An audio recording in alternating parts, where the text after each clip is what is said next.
what would you like to Yeah. tell the audience about your English language journey? What would you like to tell the audience about your time here on Hello Talk?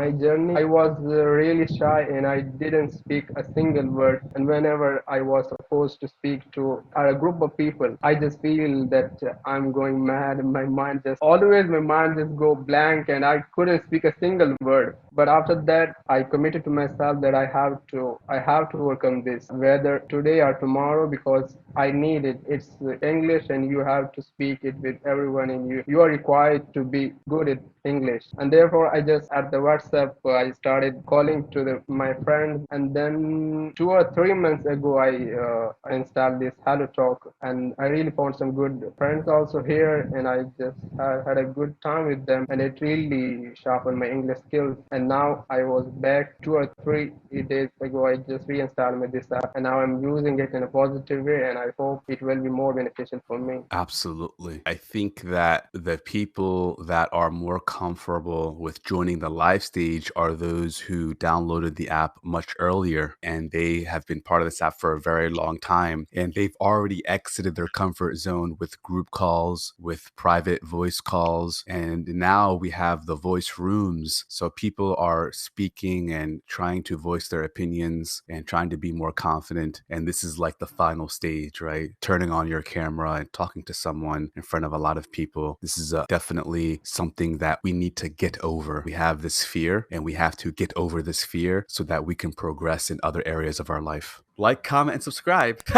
Click that bell notification. Follow me on Hello Talk. Follow me on Instagram. Subscribe. Am I finished?